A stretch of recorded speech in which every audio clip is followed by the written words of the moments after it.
I'm going to be breaking down why small creators never make money. So this was something I struggled with for the first 7 months.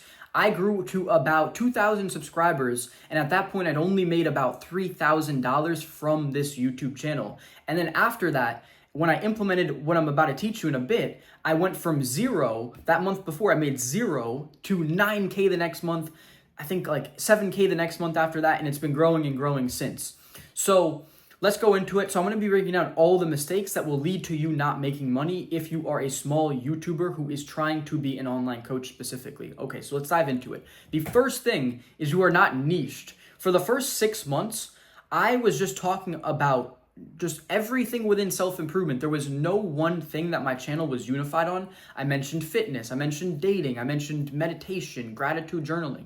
It was all over the place, and no one really knew what they were getting besides self-improvement, and it was too broad and too niched in the modern day to do that. In today's day and age, in 2025, there's plenty of room for you to be an online creator, but you need to sell something very, very specific. When you get super, super specific, that's where the money is made, because that's where the audience can connect to you and really resonate with your story, your transformation, and buy into it and the steps that you took. But you need to really focus in on one specific thing. So for me, I have a dating channel. I had to unify as a dating channel. I did a slight unification. I focused on social skills, fitness, and then dating. And eventually I just went all in on dating. And that's when I started to get some real progress, make money, eventually led to my first viral video, then I got my second, and so on and so forth. But you really need to centralize your channel around one central topic. What is that gonna be for you? For me, it was dating. This is something I'm passionate about. It's something I really like. And all the things I do in the end of the day do lead towards being better with girls. I mean, at the end of the day, I'm improving my communication skills so I can get better with girls, obviously make more money. Everything ties back to reproduction. If you're staying true to your biological nature, that is how it works for everyone, especially men. So I thought that this was going to be the best way to go with my personal brand, and that was the decision I made, and since then it has gone really well for me. So that's the first thing, is you need to pick a niche and stick to it. Number 2 is you are not selling a transformation, specifically the hero's journey. You need to take people on a transformation of how you went from sucking at whatever it is, like say dating, to succeeding at dating. You need to be able to tell stories and teach how you made this transformation so that people can relate to being at this position or somewhere along the journey early on, and they want to get to this outcome that you have now. That is what you need to sell, is the hero's transformation. You cannot just give basic tips. You can't be like, oh, these are 3 signs that a girl likes you. Sure, you can do that sometimes. I've done that once or twice. But you really need to focus on how to tie the hero's journey into your lesson. So if you did 3 lessons, you tie these different things in. So the first sign, like for example, the first sign that I completely missed when I was younger, that's obvious to me now, and I even see how I did get it when I was younger, but I was clueless to this, was eye contact and a smile. When you get this is your opportunity to go and talk to girls. I give a story of how I talked to a girl recently. I gave her a kiss. That's the hero's journey. You talk about how you sucked before and how you succeeded now. You need to have things that fill your content. You can't just be like, oh, my list. Short form content will never convert, by the way. That's my belief.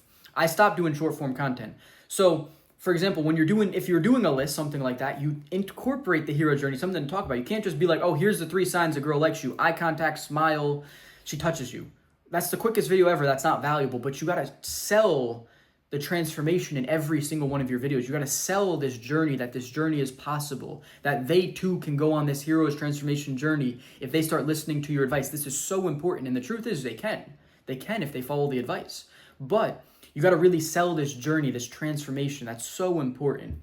Now, the next thing, this was really my issue. So I had the transformation kind of baked in at a certain point. It was pretty decent, and I got better over time, but what really was fucking me up was my terrible sales funnel. I was just using the Calendly book a call funnel, hoping that people will book in calls themselves. And there was a 3-month phase where I was getting 500 to 1,000 views per video, and I didn't have any sales calls, and it was so disheartening. I persisted through it, and then eventually I found the strategy that I'm about to tell you now, which is lead magnets. You're going to give away free lead magnets that is correlated to the video. So for example, say it's talking about how to talk to girls. You have a conversation mastery guide.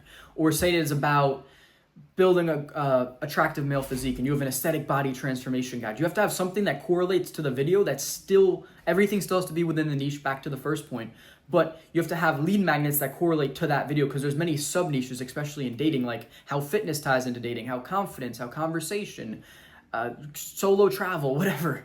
All of it ties into dating as a whole. And you have to have lead magnets that tie in to each one of those, that people will be like, oh yeah, that would give me value if I pick that up. Oh yeah, I would love to learn how to start and have great conversations. I would love to learn how to build my confidence more, to build an aesthetic body.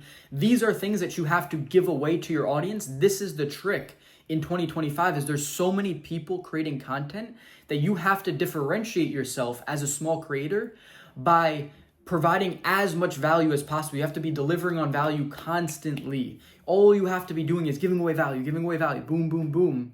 And this is what leads to people building enough trust with you to be a client. And all the prior steps are applied, right? But this is really what gets you over the edge and gets you clients and allows you to start charging high ticket, is this. And when you get these lead magnets, or when you make these lead magnets, you're going to collect phone numbers. And this is how you're actually going to book in those sales calls, is you're going to call up your audience. It's kind of forcing their hand a bit. They know they need it, but they won't take the steps.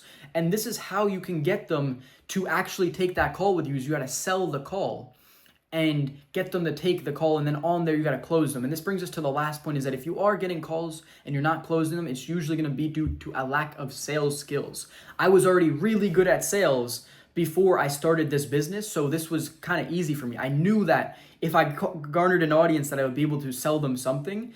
So sales skills was never my concern, but this is the last area that I see people messing up on, is, you know, there's going to be some clients who come to you, they're like, oh my God, bro, I've been watching your videos, I want to work with you. That's not always the case. There's a lot of people who have a lot of doubt, hesitation, especially in the modern day. So you have to be superior at sales if you want to convert these people and get them to be clients. And that is the last point that I'm going to leave you with. So if you feel like you want my help in building your personal brand and coaching business, then book in a free coaching call with me down below, where we can discuss how I can help you get to your goals.